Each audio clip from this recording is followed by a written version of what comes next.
Absorbed substances finally reach the tissues. जो substances absorb हुए हैं वो फाइनली कहाँ पहुँच जाएंगे? टिश्यूज़ तक पहुँच जाएंगे ब्लड के through, which utilize them for their activities. Tissues जो हैं वो अपने एक्टिविटीज़ के लिए चीज़ों को यूज़ कर लेंगे, जो ब्लड के थ्रू जाते हैं उनको यूज़ कर लेंगे। This process is called assimilation, और इस प्रोसेस को ही हम क्या कहते हैं? असिमिलेशन कहते हैं। ठीक है, this process is called assimilation. The digestive wastage solidified into coherent faces. Coherent मतलब चिपका हुआ। Coherent faces in the rectum, अभी रेक्टम में स्टोर्ड होता है जब तक वो निकलता नहीं है, डिस्चार्ज नहीं होता है। Initiate neural reflex. ठीक है, न्यूरल रिफ्लेक्स जो है वो रिफ्लेक्स कहाँ से इनिशिएट होता है? रेक्टम से इनिशिएट होता है। जब फेसेज जो है, जब स्टूल जो है वो रेक्टम में स्टोर होता है तब वहाँ से इनिशिएट होता है, जनरेट होता है न्यूरल रिफ्लेक्स।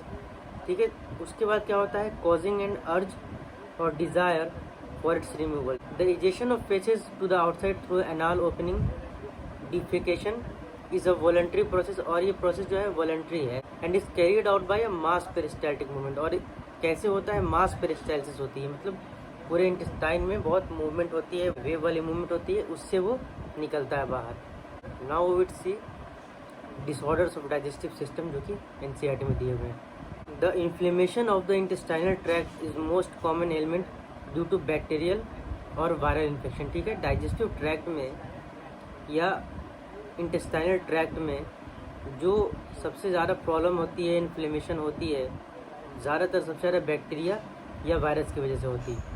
ठीक है, बैक्टीरिया या वायरल इन्फेक्शन की वजह से सबसे ज़्यादा इन्फ्लेमेशन होती है। The infections are also caused by the parasites of the intestine. कुछ पैरासाइट्स की वजह से भी होती है, जिनके एग्जाम्पल दिया है tape worm, round worm, thread worm, hook worm और पिन वर्म। ये एग्जाम्पल्स एनसीईआरटी में जो दिए हैं, ये पांचों कैटेगरी याद कर लो और इनके साइंटिफिक नेम भी याद कर लेना साथ में, क्योंकि कभी कभी साइंटिफिक नेम्स भी देते हैं ऑप्शन में as an answer.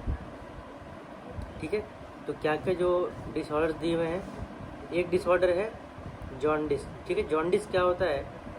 The liver is affected, इसमें लीवर इफेक्ट होता है। Skin and eyes turn yellow, जो स्किन है और जो आँखें हैं ये येलो हो जाती हैं due to the deposit of bile pigment. Bile pigment जो होता है वो स्टोर होने लगता है, उसकी वजह से स्किन और जो आइज़ है ये येलो होने लगती है। सेकंड प्रॉब्लम है वोमिटिंग।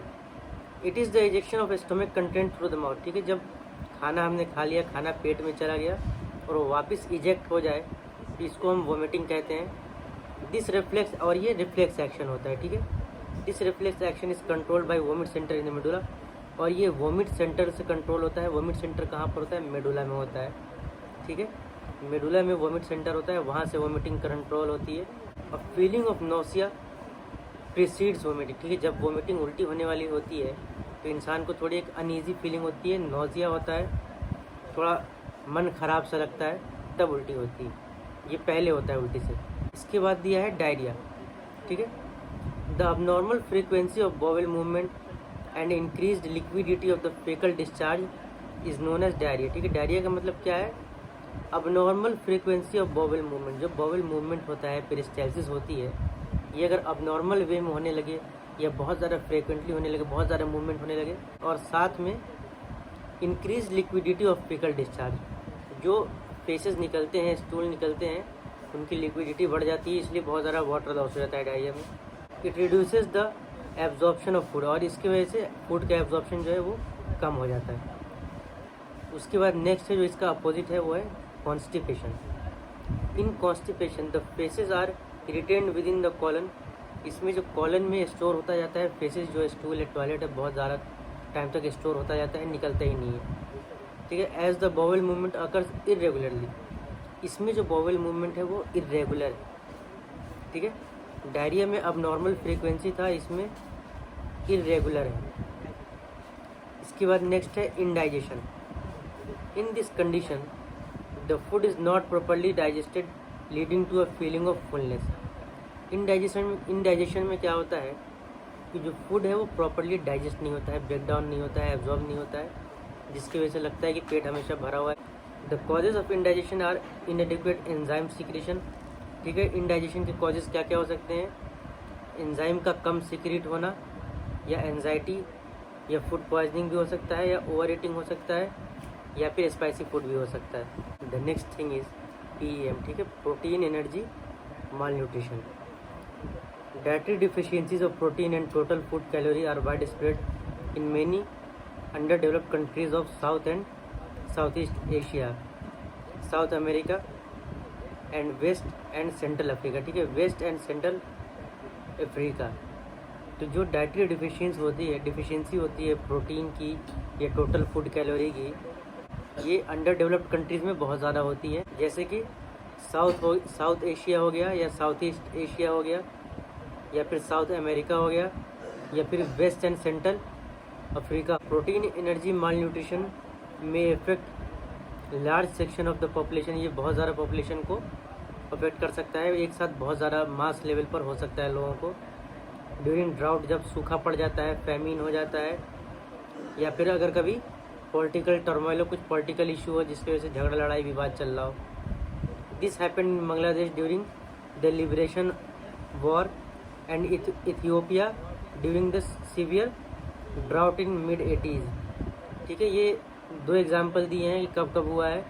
एक बांग्लादेश में हुआ था जब वहाँ पे लिबरेशन वॉर हुआ था, और एक बार इथियोपिया में हुआ था जब वहाँ पे बहुत तगड़ा सूखा पड़ा था मिड 80s में। PEM अफेक्ट्स इन्फेंट्स को अफेक्ट करता है, एंड चिल्ड्रन को भी अफेक्ट करता है। To produce marasmus and kwashiorkor, ये जो दो डिजीज़ है मरासमस और क्वाशियोरकोर, ये प्रोटीन की डिफिशियंसी से होती है। Marasmus is produced by a simultaneous deficiency of protein and calorie, ठीक है। जो मरासमस डिजीज़ है, ये प्रोटीन और कैलोरी दोनों की जो एक साथ डिफिशियंसी हो जाए तब ये डिजीज़ होती है, जिसको हम बोलते हैं marasmus. It is found in infants less than a year in age, ठीक है। छोटे बच्चों को मरासमस होती है, जो बच्चे 1 साल से कम के होते हैं उनको मरासमस होता है। If mother milk is replaced too early by other foods which are poor in both protein and caloric value, ठीक है। ये कब होता है? जब मदर्स मिल्क जो है उसको हम रिप्लेस कर देते हैं ऐसे खाने से जो खाना बैलेंस डाइट नहीं दे रहा है बच्चे को। This often happens if the mother has second pregnancy और child birth when the older infant is still too young. ये तब होता है जब प्रेगनेंसी के बीच में जो ड्यूरेशन है वो बहुत कम होता है, तब ये डिजीज़ होता है। एक बच्चा अभी पूरी तरह से बड़ा नहीं हुआ है, जब तक दूसरा बच्चा हो गया तो दोनों को खाना ठीक से नहीं मिलता है। In marasmus protein deficiency impairs growth and replacement of tissue protein, ठीक है। जो प्रोटीन डिफिशियंसी है इसके वजह से growth and replacement of tissue कम हो जाता है। Extreme emaciation of the body का एक्सट्रीम इमेसिएशन हो जाता है।